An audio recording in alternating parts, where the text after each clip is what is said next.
lupa membawa Jeko. Selamat datang Insan Pegadaian, salam sehat dan salam sadar resiko.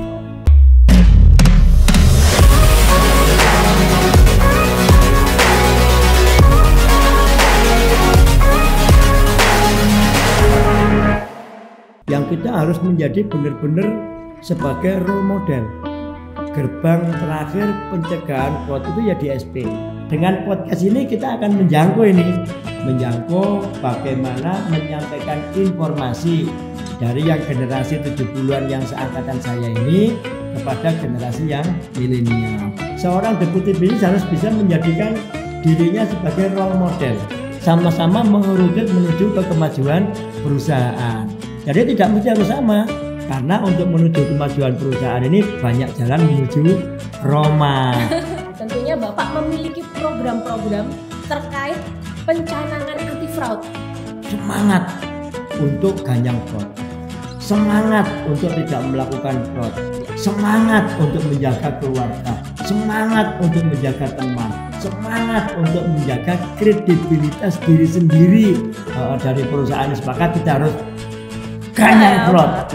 Sekali lagi, ganyang fraud. Apa strategi Bapak untuk mengetahui dan mengidentifikasi nih adanya oknum karyawan yang melakukan fraud? Seorang pimpinan harus paham betul.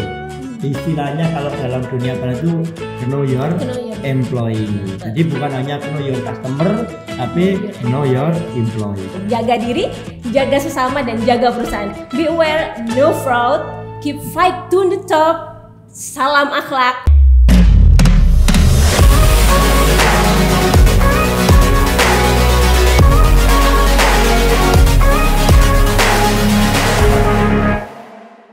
Assalamualaikum warahmatullahi wabarakatuh. Salam sejahtera bagi kita semua.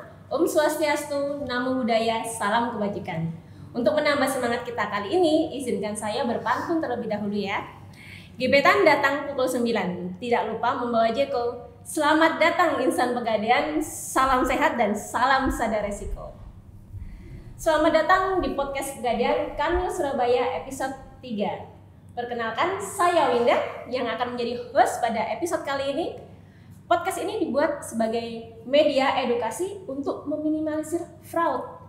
Podcast ini akan berlangsung hingga akhir tahun 2022 dengan tema yang bervariasi dan berbeda-beda setiap bulannya. Pada episode kali ini, kita akan mengusung tema Pay Forward. Cara ampuh dan sukses tanpa fraud menuju Kanwil 12 Surabaya juara. Tema Pay Forward dapat diartikan menyebarkan energi baik yang dimulai dari diri sendiri. Ini sebuah konsep yang menggambarkan manfaat dari tindakan kebaikan yang diteruskan agar melahirkan kebaikan secara beruntun. Seperti halnya budaya perusahaan kita, yaitu akhlak, yang tidak hanya kita pelajari, namun nilai-nilai dari akhlak tersebut juga harus diterapkan dan disebarkan ke seluruh insan pegadaian. Demi mendukung terwujudnya visi dan misi perusahaan, seluruh insan pegadaian harus menerapkan budaya akhlak untuk menyamankan hati, pikiran, perkataan, dan perbuatan. Serta untuk memastikan bahwa fraud merupakan tindakan yang tidak baik, sehingga harus diganyang. Pada kesempatan kali ini, kami dengan bangga bisa mengundang Bapak Asrar Maskuri selaku Deputi Bisnis Area Surabaya 1, Kanwil 12 Surabaya. Langsung saja kita sapa ya. Assalamualaikum Bapak Asrar Maskuri. Waalaikumsalam warahmatullahi wabarakatuh. Sehat Bapak? Alhamdulillah sehat. Terima kasih ya Pak. Winda gimana sehat? Alhamdulillah Bapak. Alhamdulillah. Sehat juga. Semuanya sehat. Terima kasih Bapak sudah berkenan hadir. Tentunya sebuah kehormatan bagi kami. Bapak berkenan meluangkan waktunya nih, dan kita tahu nih Bapak Deputi sangat sibuk sekali sebenarnya. Iya. Terima kasih ya Pak untuk meluangkan waktunya untuk menjadi narasumber pada podcast kali ini. Nah, mungkin nih Pak ya, bisa diceritakan pengalaman menjadi narasumber podcast. Apakah ini menjadi pengalaman pertama atau Bapak sudah pernah menjadi narasumber dari podcast yang lain gitu? Nah itu dia Mbak Winda, saya juga baru kali pertama ini menjadi narasumber di podcast. Jadi ya agak-agak canggung, agak-agak grogi gitu ya. Kebetulan tadi ini jadwal hari juga sebetulnya sudah ada jadwal, namun karena ini sangat penting bagi saya bagaimana menebarkan dan menyebarkan perusahaan ini yang lagi gencar-gencarnya mempromosikan ganyang fraud. Jadi ya acara-acara rutin harus saya kesampingkan dulu untuk mengikuti sebagai narasumber ini yang saya pikir ini sangat penting sekali bagi perusahaan kita. Bapak.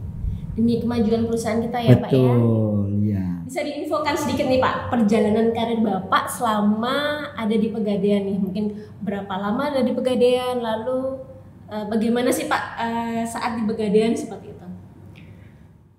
Gini Mbak Winda, kalau cerita ya bisa 10 hari ya. 10 hari, 10 malam enggak selesai kalau cerita itu ya. Tapi secara singkat saya masuk Pegadaian itu di tahun 1992 di calon pegawaian. Waktu itu masih ada penggolongan, masuk di calon pegawai golongan 2B gitu kan. Terus mulailah aktif di dunia pekerjaannya di tahun 1993. 93 jadi penaksir, habis gitu pindah-pindah lagi jadi penaksir, pemegang gudang, penyimpan gitu. Nah, mulai di tahun 2004 saya beralih posisi dari karyawan untuk ke SPI, ke Satuan Pengawasan Intern di perusahaan kita ini. Nah, di SPI itu kita kan lagi sebagai institusi gerbang terakhir di dalam pemberantasan fraud. Jadi di SPI itu diajarkan atau diberikan materi yang kita harus menjadi benar-benar sebagai role model. Gerbang terakhir pencegahan fraud itu ya di SPI. Nah, kalau di SPI itu bobol fraudnya, ya bagaimana dengan teman-teman yang harus kita bina, harus kita kawal gitu kan kalau di SPI. Nah, dari pengalaman di SPI itulah yang menjadikan saya sendiri sangat sangat care, sangat peduli dengan bagaimana perusahaan ini dibangun harus tanpa adanya fraud. Karena fraud itu sendiri yang akan menyebabkan keruntuhan daripada institusi dan perusahaan Pegadaian ini. Nah, dari SPI saya masuk di Deputi Bisnis tahun 2016, SPI dari 2004 sampai dengan 2016 cukup lama juga, 12 tahun. Otak saya dijejali, tidak ada fraud itu kan. Terus masuk ke Deputi Bisnis, dari Deputi Bisnis yang pertama agak canggung.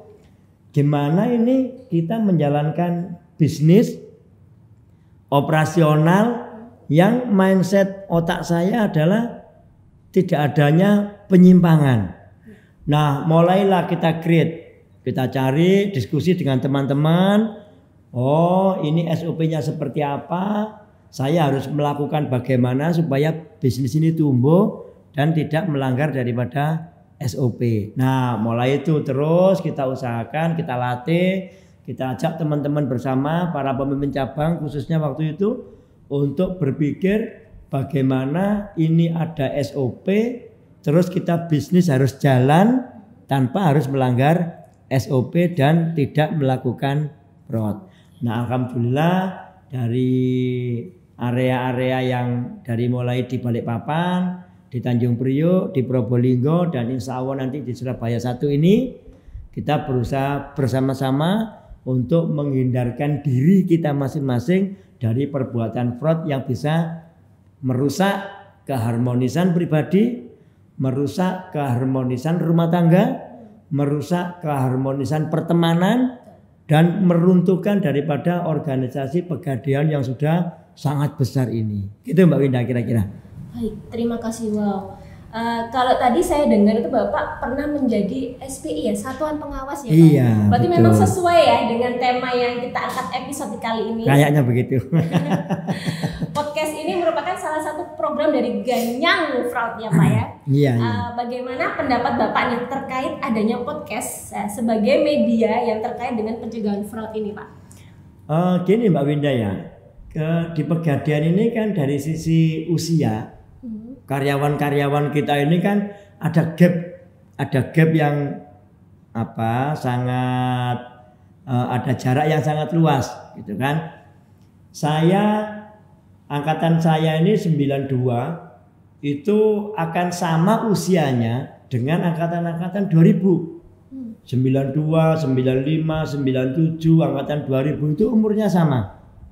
Kelahiran kita ya tahun 70-an lah, tahun 70-an.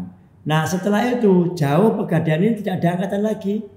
Tiba-tiba muncul angkatan baru di tahun 2004 yang generasinya sudah kelahiran tahun 80-an. 83, 87 gitu kan. Terus di bawahnya itu sudah tahun 90-an gitu. Nah, tahun 83, 84, 85 ini sudah mengarah ke generasi tahun 90-an. Ke milenial ya, ke milenial. Jadi ada jarak yang sangat panjang. Nah, keinginan kita yang kelahiran 70-an ini itu pinginnya kan teman-teman ini manut, nurut, dibilangin A ya A, dibilangin B ya B kan gitu. Tidak boleh ke utara ya tidak boleh ke utara. Nah, ternyata kebalikan teman-teman ini. Yang milenial ini tidak boleh ke utara, malah ke utara. Tidak boleh ke selatan, malah ke selatan. Makanya ada tagline yang di jalan-jalan itu kita lihat jangan tengok ke kiri, gitu kan? Nah, padahal harapannya tujuannya supaya menengok ke kiri, tapi tulisannya jangan tengok ke kiri, malah nengok ke kiri. Nah, dengan podcast ini kita akan menjangkau bagaimana menyampaikan informasi dari yang generasi 70-an yang seangkatan saya ini kepada generasi yang milenial. Karena milenial ini kalau dikumpulkan dengan angkatan 70-an juga agak risih. Sudah sudah berduri-duri gitulah. Panas hawanya kalau kumpul kita. Makanya harus ada podcast sebagai jembatan untuk menyampaikan informasi. Sangat bagus ya podcast ini. Oke, terima kasih ya Bapak. Top pokoknya. Ya. Terima kasih Pak atas pendapatnya. Sekarang lagi ya Pak ya.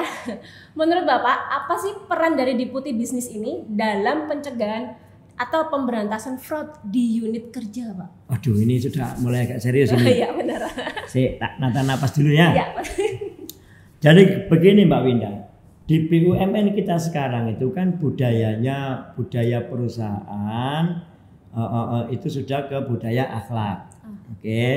Seperti yang kita ketahui bersama, akhlak secara umum artinya yaitu bermoral yang baik.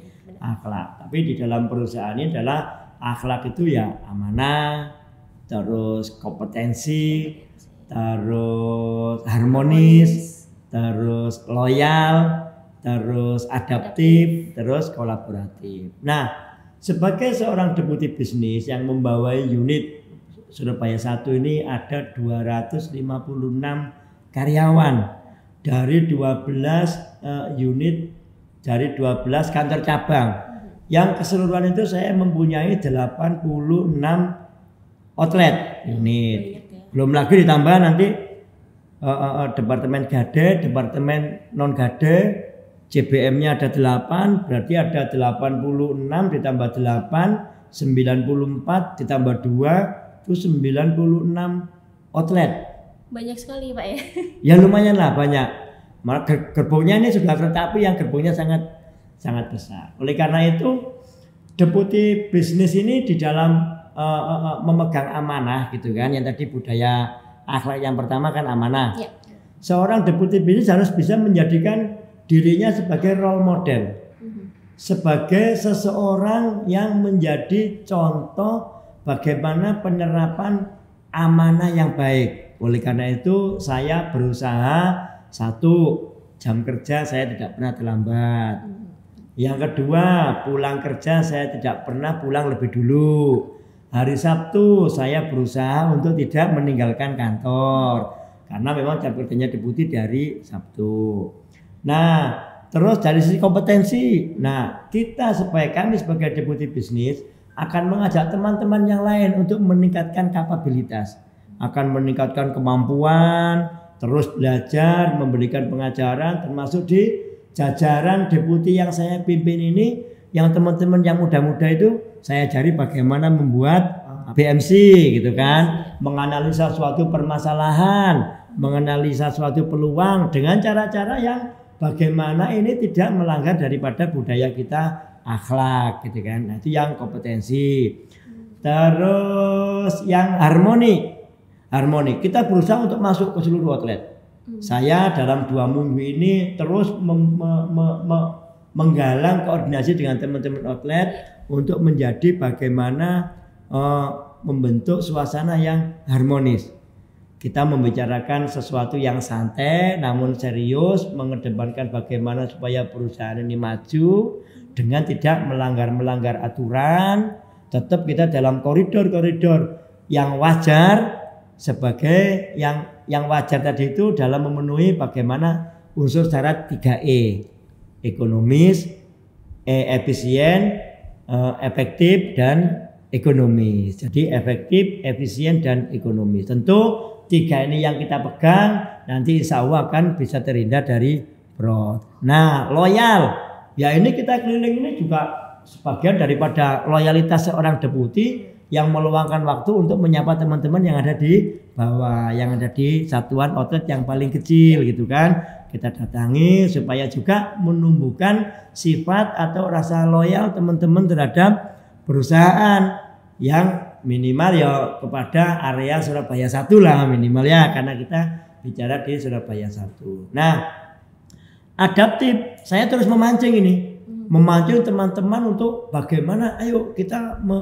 memikirkan sesuatu yang bagaimana kita ini bisa tumbuh tanpa saya harus memberikan tekanan-tekanan, pressing, arahan-arahan yang sangat detail, enggak, tapi saya berikan role, garis besar, yang penting adalah kita tumbuh, tidak ada pelanggaran yang dilanggar, tidak ada kesalahan yang disengaja. Tapi kalau kesalahan akibat pekerjaan itu sudah lumrah. Namanya orang kerja salah itu lumrah. Wong tidur saja bisa salah, ya kan? Tahu bangun tidur tengeng gini kan? Loh kenapa Pak? Salah tidur. Tidur aja kok salah, apalagi bekerja. Namun ketika sudah tahu salah itu jangan dilanggar. Sudah tahu salah dilanggar, itu namanya melanggar kesalahan. Tetap. Nah, terus yang terakhir adalah bagaimana kita menjalin kolaborasi. Dan itu penting, kolaborasi yang bersama. Oleh karena itu saya menekankan di semua anggota saya ini, Mbak Winda, 1, jangan ada rasa sungkan. Ya. Karena apa? Karena saya selalu bilang sama teman-teman, saya dan teman-teman tidak akan pernah cocok. Ya, Mbak Winda dengan saya tidak akan pernah cocok. Orang Mbak Winda dengan anaknya aja nggak cocok. Mbak Winda dengan suaminya saja juga nggak cocok. Sering toh ada perselisihan kecil yang ketidakcocokan dan ketidaksamaan ini harus kita hargai. Tidak boleh kita mengatakan, oh kita harus yang sama, kita sama, ya nggak bisa, manusia itu sama, manusia itu selalu tidak cocok. Nah, ketidakcocokan ini kita bina supaya teman-teman itu bisa ngomong, berani. Sudah pribadinya kita itu memang tidak cocok, terus kita membuka budaya supaya tidak ada rasa sungkan. Sehingga nanti akan ada feedback nanti. Apa yang kita lakukan, oh bagi mereka tidak cocok, mereka akan mengatakan, nah kita tarik nanti. A yang saya lakukan, B yang mereka lakukan, bagaimana supaya sistem yang A dengan sistem yang B ini sama-sama mengerucut menuju ke kemajuan perusahaan. Jadi tidak mesti harus sama, karena untuk menuju kemajuan perusahaan ini banyak jalan menuju Roma. Jalan 1, 2, 3 sampai 1000 tadi itu tidak akan pernah cocok. Tapi kalau semuanya itu harus disamakan melalui jalan yang sama, macet. Bayangkan sekarang jalan 1 dilewati banyak mobil. Se-Indonesia lewat jalan yang sama, ya macet. Ke Jakarta semuanya lewat Pantura, ya macet. Makanya ada banyak jalan menuju Roma. Ketidaksamaan, ketidakcocokan jalan ini tidak menjadi penghalang untuk menuju sesuatu yang sama yang besar, yaitu kemajuan perusahaan. Nah, tentunya Mbak Winda dengan akhlak ini kita satukan, kita samakan supaya kita sama-sama maju dengan tidak adanya atau terhindar dari perbuatan fraud. Gitu Mbak Winda. Benar-benar ya Pak ya, menjadi role model. Semoga ini menjadi role model untuk para deputi yang lain Pak, dan teman-teman yang lain, insan Pegadaian, seluruh insan Pegadaian untuk menghindari fraud. Selain nih Bapak Deputi Surabaya 1 nih, menjadi role model yang harus mengamalkan. Tadi kalau saya dengar ceritanya memang sudah mengamalkan Pak. Iya. Ini kita ya akhlak ya, nilai-nilai budaya akhlak kita ini. Nah, tentunya Bapak memiliki program-program terkait pencanangan anti fraud. Nah, bisa nih Bapak ceritakan program apa yang pernah Bapak sampaikan pada rekan-rekan khususnya untuk area Surabaya 1. Oke. Kita kan sama ini Mbak Winda ya, perusahaan ini ada satu, jadi kita harus menyatukan langkahnya yang sama, maksudnya gerakannya yang sama, tapi caranya bisa berbeda-beda. Nah, langkah yang sama itu dari perusahaan kita harus mensosialisasikan bagaimana kita harus semangat untuk ganyang fraud, semangat untuk tidak melakukan fraud, semangat untuk menjaga keluarga, semangat untuk menjaga teman, semangat untuk menjaga kredibilitas diri sendiri.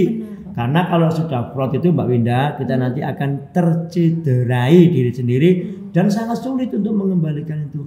Makanya gerakan ganyang fraud ini harus selalu kita dengung-dengungkan, gitu kan? Nah, di samping itu Mbak Winda, saya selalu menjelaskan pada teman-teman, di samping ganyang fraud itu ada yang namanya di dalam surat Al-Asr kalau di agama Islam itu wal asri innal insana lafi khusrin illa illalladzina amanu wa amilus solihati wa tawassaw bil haq wa tawassaw bis sabr. Manusia itu adalah semuanya dalam keadaan rugi kecuali yang beriman. Saya yakin bangsa Indonesia, manusia Indonesia ini semuanya beriman karena Pancasila itu adalah ketuhanan yang Maha Esa. Nah, bagaimana terus kita menjalankan yang ketiga ini?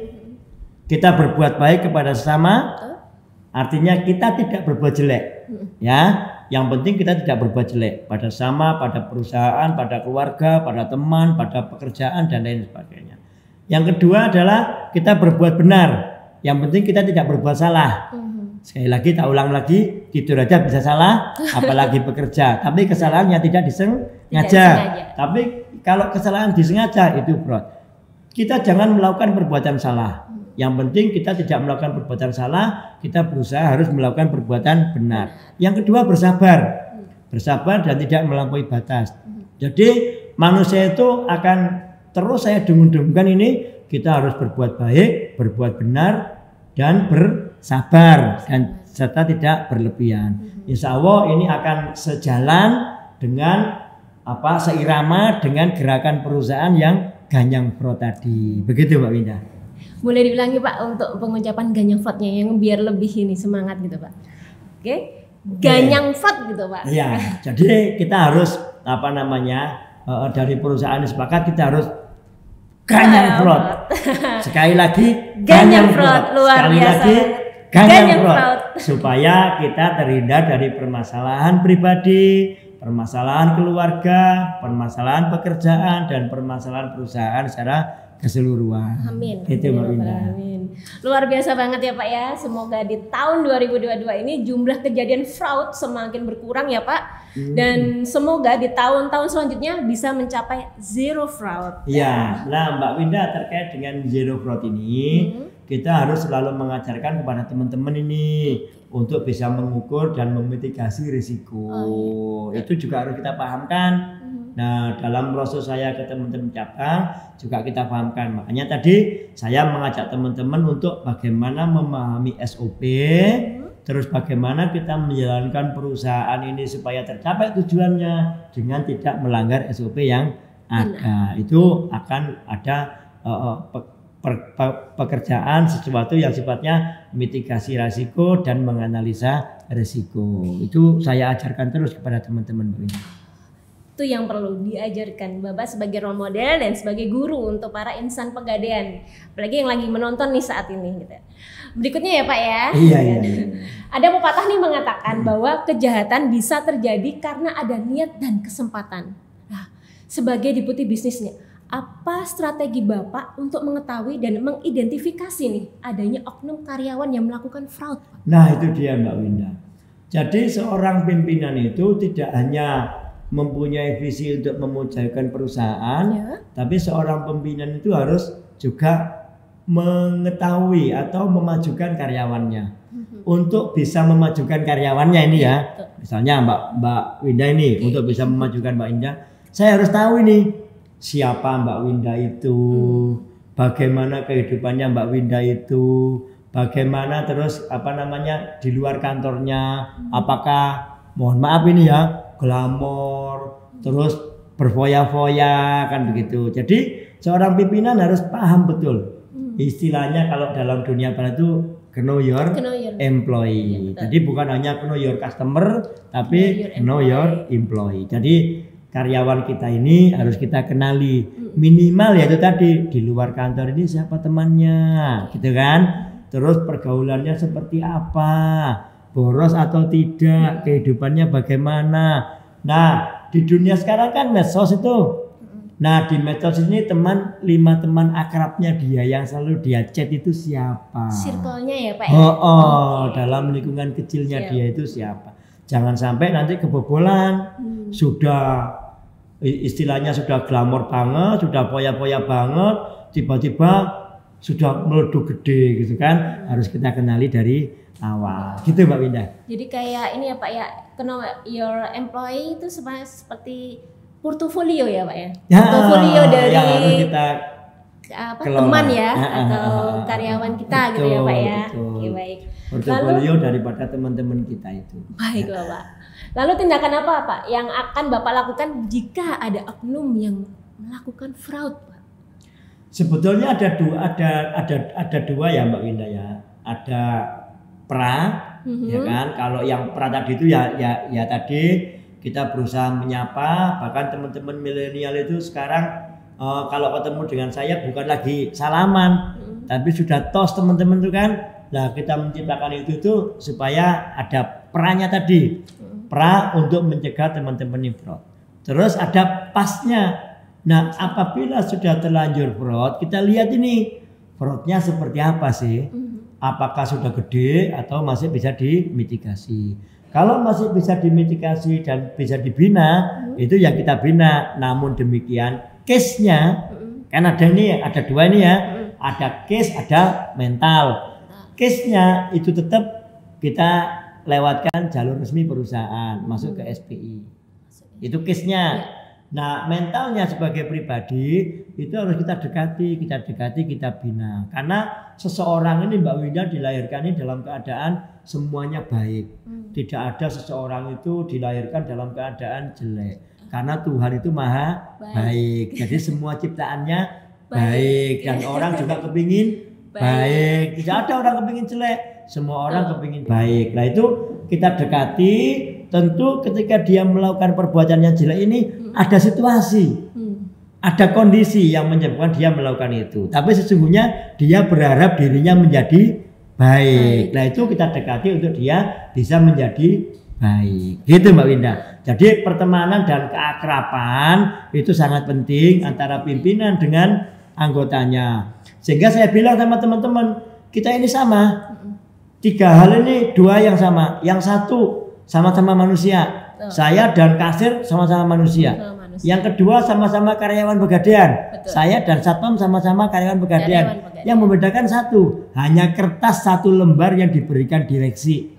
Satu bertugas sebagai satpam, satu bertugas sebagai deputi bisnis. Tapi secara manusia dan karyawannya sama. Jadi kita duduk bersama, makan bersama sebagai manusia dan karyawan Pegadaian. Tapi kalau masalah tugasnya itu hubungannya dengan user dan password. Tidak mungkin user saya dan password saya kasihkan satpam karena memang beda. Tapi kalau masalah manusia dan karyawannya kita duduk bersama dan sama rata, sama jajar, sama rasa gitu, dan kita bersama-sama. Tapi tidak menikmati sesuatu yang sama. Betul. Tadi saya dengar nih Pak, katanya Bapak kan kalau ketemu karyawan sudah bukan salam lagi ya Pak, tapi tos. Kita belum tos nih Pak. Oh belum tos ya? Iya. Oke Bapak, apa sih Pak harapan Bapak kepada insan Pegadaian agar mengamalkan nilai-nilai budaya akhlak, nah guna mencegah fraud? Gini Mbak Winda, kita ini kan sudah dari awal masuk di Pegadaian ini kan sudah bersumpah ya. Satu tadi yang saya bilang bahwa manusia itu cenderung ingin menjadi baik karena memang diciptakan Tuhan baik. Yang kedua, teman-teman kita ini kan kita semua bekerja di Pegadaian ini untuk melakukan perbuatan yang baik. Ya kan? Untuk menghidupi keluarga yang baik, untuk menuju masa depan yang baik. Semuanya serba ingin menjadi baik. Oleh karena itu teman-teman harus paham, memahami budaya akhlak ini tidak hanya sekedar apal, tapi memahami budaya akhlak ini harus dengan keyakinan. Dan ini akhlak, ini diciptakan, dibentuk, itu sudah dari intisari daripada budaya yang ada di Indonesia. Jadi Pancasila itu sudah diringkas lagi gitu untuk menjadi budaya akhlak. Dan dalam budaya akhlak ini ada nilai-nilai luhur bangsa Indonesia yang harus kita resapi untuk bisa kita amalkan supaya masing-masing insan Pegadaian ini bisa terhindar dari fraud. Saya yakin bahwa insan Pegadaian di area Surabaya 1 ini, teman-teman saya di area Surabaya 1 ini sesuai dengan kehendak Tuhan, gitu kita ingin menjadi manusia-manusia yang baik. Saya yakin tidak ada teman-teman yang ada di area Surabaya 1 dan seluruh insan Pegadaian di seluruh Indonesia untuk menjadi manusia yang jelek. Semuanya ingin menjadi manusia yang baik. Oleh karena itu saya berpesan sekali lagi, budaya akhlak ini tidak hanya teman-teman hafalkan, tapi teman-teman resapi yang sangat mudah untuk meresapinya. Karena budaya akhlak ini sudah diambil daripada intisari budaya bangsa Indonesia. Gitu, Mbak. Oke, baik, terima kasih Pak. Jadi untuk insan Pegadaian untuk segera mengamalkan dari budaya kita adalah akhlak. Terakhir nih Pak ya. Iya. Apa Pak pesan yang ingin Bapak sampaikan nih pada insan Pegadaian yang menonton podcast kali ini? Pak? Oke, terima kasih. Ini yang saya sampaikan untuk yang menonton podcast nanti ya. Begini. Kita itu kan anak-anak milenial kan kepingin jadi hero. Anak milenial itu kepingin jadi pahlawan, ya kan? Wah jelas sudah. Kepingin jadi pahlawan. Oleh karena itu, ayo saya mengajak teman-teman. Minimal teman-teman itu menjadi pahlawan bagi keluarganya. Minimal itu. Menjadi pahlawan bagi keluarganya. Jaga keluarga, keharmonisannya, terus kerukunannya, terus pendidikannya, gitu kan? Tentu kalau teman-teman ini berusaha menjadi pahlawan bagi keluarga, nanti teman-teman akan senang nanti. Misalnya ini Asror Mas Guri gitu ya. Anak saya tanya, siapa bapakmu? Asror. Oh Pak Asror yang di Pegadaian yang keren itu ya, kan begitu. Dia pahlawan loh. Nah gitu. Jangan sampai nanti ada siapa bapakmu? Oh si A. Oh si A yang korupsi itu ya. Lo kan nggak keren gitu kan. Oh si A yang fraud itu ya kan nggak keren. Harapan kita adalah anak-anak kita kalau ditanya terus mengatakan bapaknya siapa tuh bangga menjadi punya bapak, punya orang tua yang mempunyai dedikasi, yang mempunyai komitmen untuk tidak melakukan fraud dan benar-benar bisa dibanggakan menjadi pahlawan bagi keluarga, apalagi bisa dibanggakan sebagai pahlawan bagi unit organisasi. Tentu Mbak Winda, kalau masing-masing insan Pegadaian teman-teman saya ini kalau sudah satu menjadi pahlawan keluarga, satunya lagi pahlawan keluarga, maka dari gerombolan, dari sekumpulan teman-teman yang berusaha menjadi pahlawan keluarga ini, kita akan membentuk suatu organisasi yang bisa juara menjadi pahlawan bersama-sama. Jadi menciptakan image sebagai pahlawan ya, jadi untuk anak cucu kita nih, jadi kita dikenal nih image-nya dengan baik. Iya, karena pahlawan gak ada yang jelek. Iya betul Pak, selalu membantu Pak ya. Iya betul. Oke, terima kasih Pak Asror, sangat menarik sekali ya Pak ya untuk pembahasan kita episode kali ini, dan sesuai dengan ininya Bapak juga sebagai Diputi area Surabaya 1, semoga menjadi role model yang baik untuk para insan Pegadaian yang saat ini menonton podcast, dan semoga bisa benar-benar diimplementasikan oleh para insan Pegadaian untuk menuju zero fraud. Amin. Baik Pak, sampailah pada akhir podcast episode Pay Forward. Nah, terima kasih juga untuk seluruh insan Pegadaian yang menyaksikan podcast hingga akhir. Jaga diri, jaga sesama, dan jaga perusahaan. Be aware, no fraud, keep fight to the top. Salam akhlak. Saya Winda selaku host pamit undur diri. Wassalamualaikum warahmatullahi wabarakatuh. Sampai jumpa di podcast episode selanjutnya dengan tema yang lebih menarik pastinya.